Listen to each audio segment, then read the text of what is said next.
नमस्कार दर्शक मित्रों, टीवी टाइम्स न्यूज़ नेटवर्क में आप तमाम लोगों का हार्दिक स्वागत है और आप देख रहे हैं टीवी टाइम्स न्यूज़ नेटवर्क।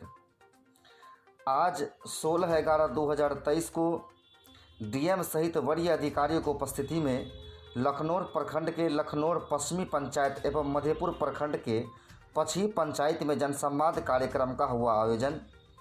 काफ़ी संख्या में वहां लोगों ने भाग लिया। इस आयोजन में शराब एवं अन्य प्रकार की नशे जैसी सामाजिक बुराइयों को जड़ से मिटाने में जन सहभागिता अत्यंत जरूरी है, जिलाधिकारी अरविंद कुमार वर्मा ने कहा। वहीं सरकार की विभिन्न कल्याणकारी एवं विकास योजनाओं की दी गई जानकारी, लाभुकों ने साझा किया अपना अनुभव।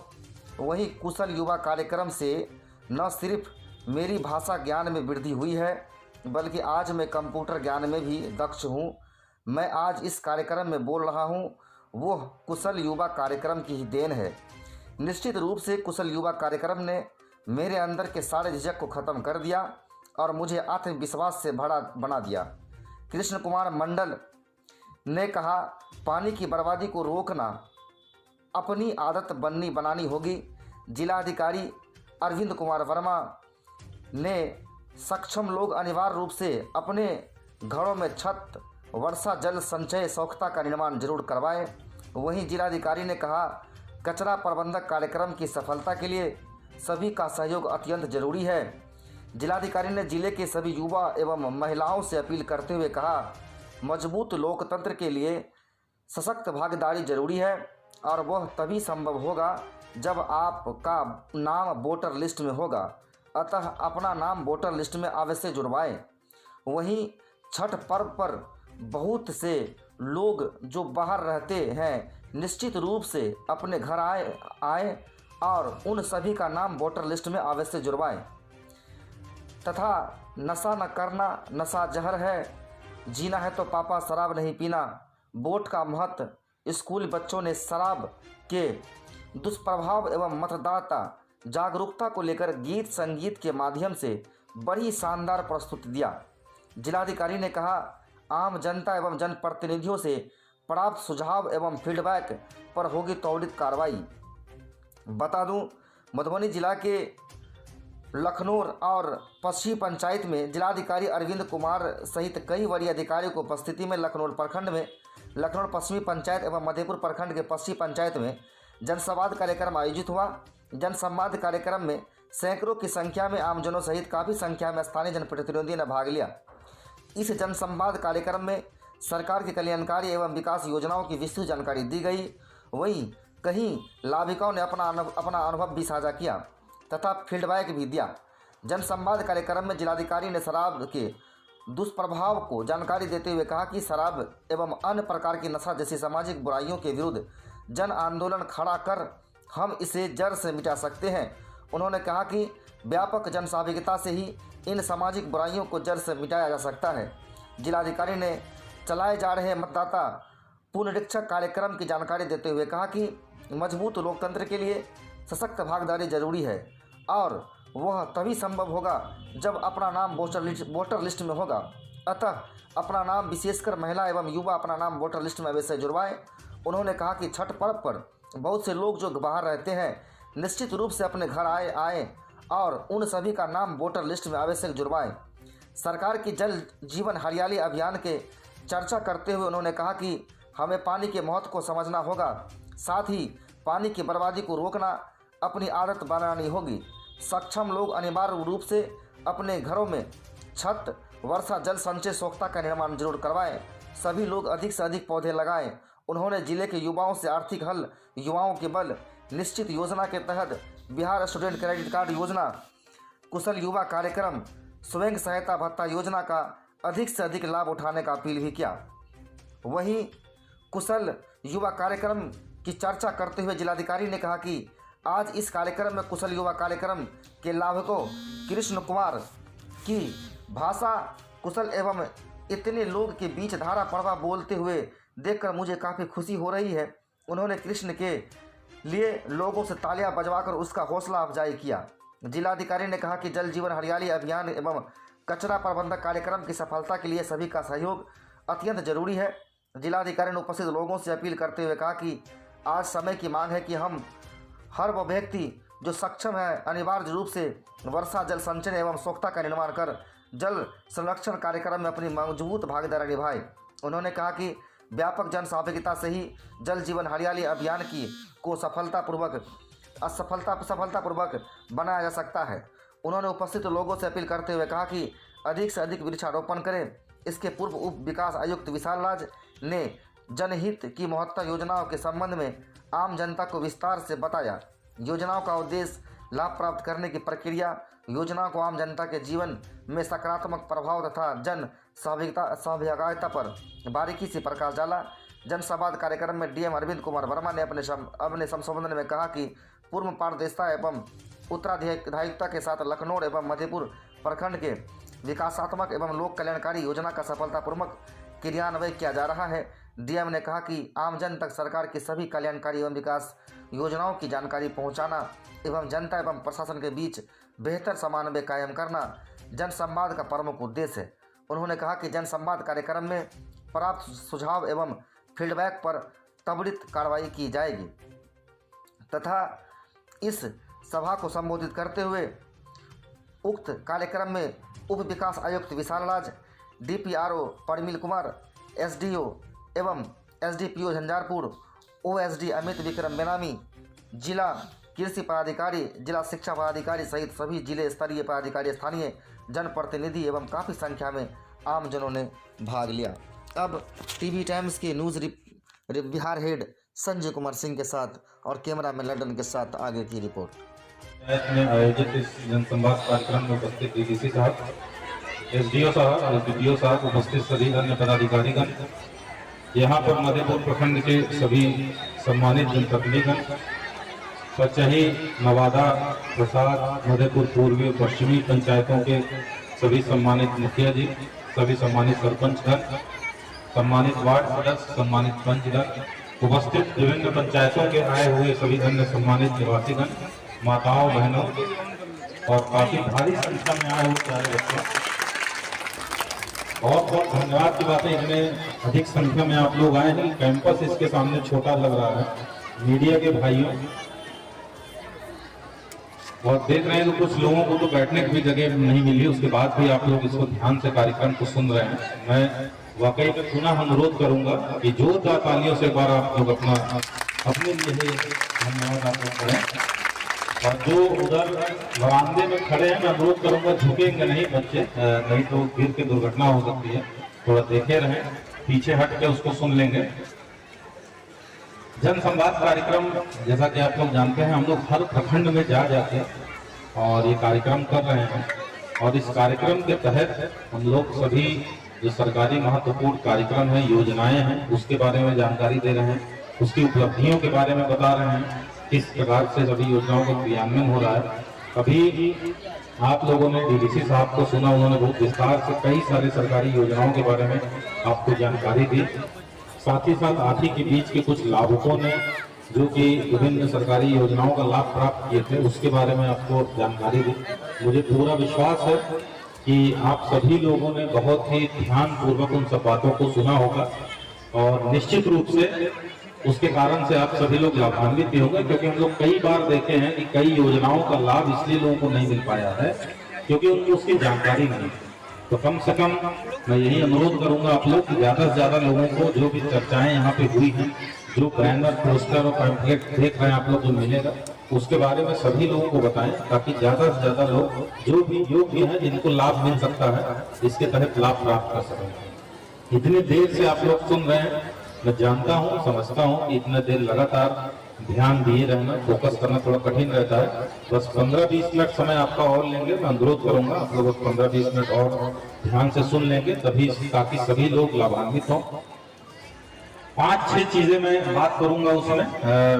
कुछ कार्यक्रम उसमें ऐसे हैं कि जो भी सामाजिक उत्तरदायित्व है हमारा, क्योंकि सामान्यतः हम लोग अपने डेली जीवन के दिनचर्या में लगे रहते हैं, तो जो हमारे समाज के प्रति कर्तव्य हैं उसको हम लोग भूल जाते हैं, बस केवल अपने परिवार के लिए फोकस करते रह जाते हैं और वो उतना ही महत्वपूर्ण होता है। तो इसलिए बहुत आवश्यकता है कि हम लोग इसको भी ध्यान से सुने, अपने सामाजिक दायित्व को समझें और अपने परिवार के लिए, अपने घर के लिए जो कर रहे हैं, उसके अलावा जो समाज के लिए भी करना है उसको भी हम लोग करें।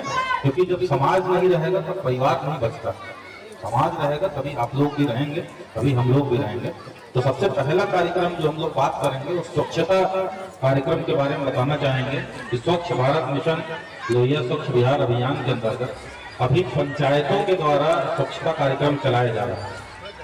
अब इस कार्यक्रम के तहत पंचायतों के द्वारा प्रत्येक परिवार को 2 डस्टबिन क्रय करके दिया जा रहा है। साथ ही साथ रिक्शा का क्रय हो रहा है कचरा संग्रहण के लिए, कचरा कलेक्ट करने के लिए। स्वच्छता कर्मी चयन किए गए हैं। अब इस कार्यक्रम में ये परिकल्पना है, ये उम्मीद है, ये अपेक्षा आप लोगों से कि आप लोग अपने घर का कचरा, 2 डस्टबिन दिया जा रहा है, एक में सूखा कचरा देना है, एक में गीला कचरा। आपसे ये अपेक्षा है कि आप लोग कचरा को उसी डस्टबिन में ही फेंक दें, एक में सूखा कचरा डालें और एक में गीला कचरा, और प्रतिदिन करेंगे। और अगले दिन सुबह हमारे स्वच्छता कर्मी और रिक्शा लेके आएंगे और दोनों कचरा को डस्टबिन से लेकर उसको रिक्शा में रख लेंगे, डस्टबिन आपको वापस दे देंगे। और कचरा लेके फिर पंचायत स्तर पे जो WPU बन रहा है वहां पे उसको लेके आएंगे और प्रत्येक वार्ड से किया जाएगा, हर एक घर से। और फिर WPU में पंचायतों के द्वारा जिस कचरे को खाद बनाया जा सकता है उसको कंपोस्टिंग के माध्यम से खाद बना के बेचा जाएगा, और जिस कचरे का निस्तारण नहीं हो सकता उसको रिसाइकल किया जा सकता है, प्लास्टिक एवं अन्य कचरा को उसको बेच देगी वो, ताकि उसका रिसाइकल में प्रयोग हो। अब इस कार्यक्रम के महत्व को समझना बहुत जरूरी है कि क्यों इतना महत्वपूर्ण है, क्यों जो 5-6 बात मैं करने वाला हूँ सबसे पहले इसको रखा है। अभी समझिए आज के समय पे कचरा का प्रकोप कितना बढ़ गया है, समझना बहुत जरूरी है, और उसकी वजह से कितनी बीमारियां हो रही हैं। प्लास्टिक कचरा, मैं माताओं बहनों से विशेष रूप से अनुरोध करूंगा, सुन लेंगे कि प्लास्टिक का जो कचरा होता है वो कभी सड़ता गलता नहीं है। आपका जो खाना बचा हुआ फेंकेंगे, सब्जी काट के बचा हुआ फेंकेंगे, वो सब सड़ के खाद बन जाएगा कुछ समय में। लेकिन जो प्लास्टिक का कचरा, जो कांच है, आपका ग्लास टूटा हुआ फेंक देंगे, ट्यूबलाइट, बल्ब, बैटरी, जो भी इलेक्ट्रॉनिक कचरा है वो कभी सड़ता गलता नहीं है। वो हजारों साल, लाखों साल अगर फेंकिए तो वैसे ही पड़ा रहेगा, और उसके वजह से इतनी गंभीर बीमारियां होती हैं जो हम लोगों को दिखती नहीं है। कैंसर बीमारी हो जाती है बहुत लोगों को, क्योंकि जब कचरा पड़ा रहेगा अपने घर के पास फेंक दीजिएगा तो वो कचरा किसी न कभी पानी के माध्यम से, कभी खाने के माध्यम से हम लोग उसको सेवन कर जाते हैं जब मिट्टी में पड़ा रहेगा तो, और उस वजह से कैंसर जैसी कई जानलेवा बीमारियां हो रही हैं। अभी क्यों इमरजेंसी आ गई है इसकी? इसलिए आ गई है, पहले इतना प्लास्टिक का कचरा, इतना इलेक्ट्रॉनिक कचरा का प्रयोग नहीं होता था, इतना नहीं होता था, कचरा पैदा नहीं होता था। पहले लोग याद है जब कभी सामूहिक भोज होता था, त्योहार, बारात, इन सब में आते थे तो उसमें पत्ते का बना हुआ पत्तल का प्रयोग करते थे लोग। पीने के लिए ग्लास में कुल्हड़ का प्रयोग करते थे, मिट्टी का जो बनता है, सब लोग कुल्हड़ जानते ही होंगे।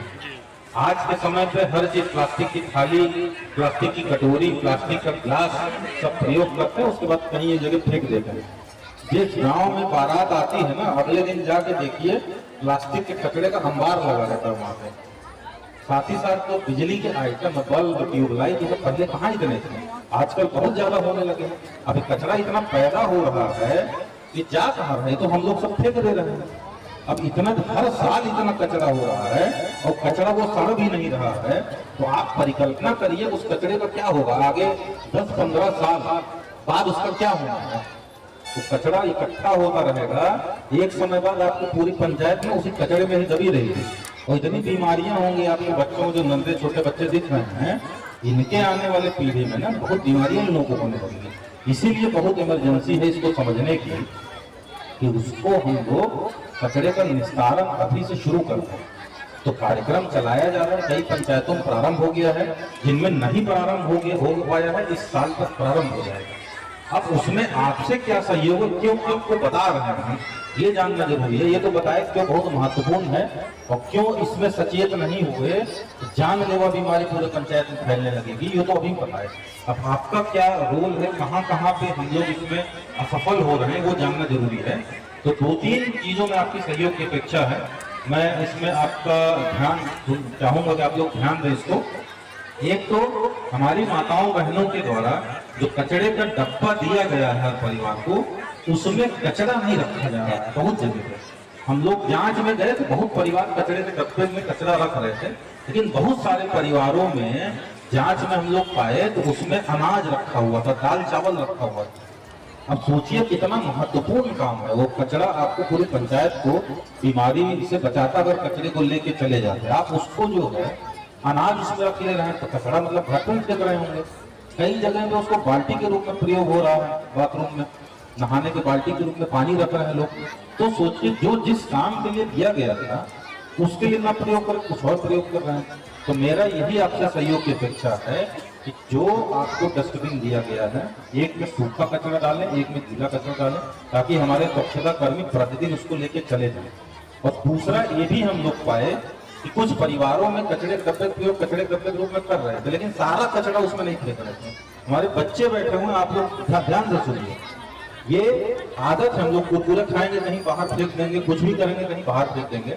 तो आदत में ये डालिए सभी लोगों को, सबको बताएं, परिवार के सदस्यों को, कोई भी कचरा पैदा हो तो उसको डस्टबिन में ही जाके डालें। जो कचरे का डब्बा है उसी में जाके आप लोग रखें, ताकि जो पंचायत से कचरे का अंबार लगने का डर है ना, वो हम लोग दूर कर पाए। एक तो ये सहयोग अपेक्षा है। दूसरी, हाँ बैठ जाइए माता जी, शिकायत पेटी रखिए, लिख के दे दीजिए, हम लोग सब लेके जाएंगे। अभी आते आप लोगों को बता भी दें कि जनसंवाद में हम लोग 5-6 कार्यक्रम के बारे में हम लोग बात करेंगे। साथ ही साथ आपके क्षेत्र की समस्या या कोई शिकायत है वो सब भी हम लोग नोट करके ले जा रहे हैं। जितना आपको आवेदन देना है वो दे दीजिए। कुछ जनप्रतिनिधि जो नोट करा रहे हैं सब लेके जा रहे हैं, सबका एक एक करके हम लोग निस्तारण कराएंगे। तो जो शिकायत पेटी रखी है, किसी भी भाई बंधुओं को, माता बहन को किसी कोई शिकायत का है उसमें दे दें, लेकिन उसके पहले जो बातें वो ध्यान से सुनिए, बहुत महत्वपूर्ण है, क्योंकि इसमें बीच में चिल्लाने से फिर किसी फायदा नहीं होगा। तो एक तो कचरा का डब्बा में कचरा डालें, और दूसरा इस पूरे कार्यक्रम को सफल बनाने के लिए 20 रुपया हर एक परिवार के लिए शुल्क निर्धारित किया गया 1 महीने का। अब 1 दिन का 1 रुपया पड़ता है, तो हम लोगों ने ये देखा कई पंचायतों में सब परिवार को पैसा नहीं दे रहे हैं। तो अब जब तक दीजिएगा नहीं तो कार्यक्रम बंद हो जाएगा। तो ये उसी से कचरा का डब्बा मान लीजिए टूटेगा तो उसको रिप्लेस किया जाएगा। हमारे स्वच्छता कर्मी हैं, उसी पैसे से मानदेय उनको मिलेगा। तो जब तक हर परिवार 30 रुपया प्रति महीना नहीं देगा ये कार्यक्रम आगे चल नहीं पाएगा। तो मेरा अनुरोध है, 1 दिन का मात्र 1 रुपया है। जो कार्यक्रम आपकी पंचायत को स्वच्छ रखेगा, महत्वपूर्ण गंभीर बीमारियों से बचाएगा, उसके लिए क्या हम 1 दिन का 1 रुपया भी नहीं दे सकते हैं? तो मैं समझता हूँ सब जितने भी लोग यहाँ उपस्थित हैं इस बात को समझ रहे हैं। तो आप सब लोग संकल्पित हों कि आप सभी लोग इस कार्यक्रम को सफल बनाने के लिए जो शुल्क निर्धारित है 30 रुपया प्रति माह प्रति परिवार आप लोग दें, ताकि इसको हम लोग सफल बना पाए। तो मैं आप लोगों से एक बार हामी चाहूंगा, हाथ खड़ा करके आप लोग एक बार हामी भरेंगे, आप लोग इसमें अपना सहयोग करेंगे, उस कार्यक्रम को सफल बनाएंगे। उधर हमारे कई भाई बंधु वहीं हाथ खड़ा कर रहे हैं, देखिए बहुत महत्वपूर्ण, ठीक, बहुत बहुत धन्यवाद आपका। हाँ नीचे कर लीजिए। तो ये देना बहुत जरूरी है 30 रुपया। तो कुछ पंचायत में तो देखे यहाँ अच्छा आप लोग योगदान कर रहे हैं, बहुत खुशी की बात है। लेकिन जो लोग परिवार नहीं देते उनको भी प्रेरित करें, वो भी इसमें अपना सहयोग करें। दूसरा प्रमुख कार्यक्रम हम लोग बात करेंगे 7 निश्चय योजना के तहत सरकार के द्वारा अपने युवाओं के लिए बहुत 3 महत्वपूर्ण कार्यक्रम चलाए जा रहे हैं। बिहार स्टूडेंट क्रेडिट कार्ड योजना, कुशल युवा प्रोग्राम,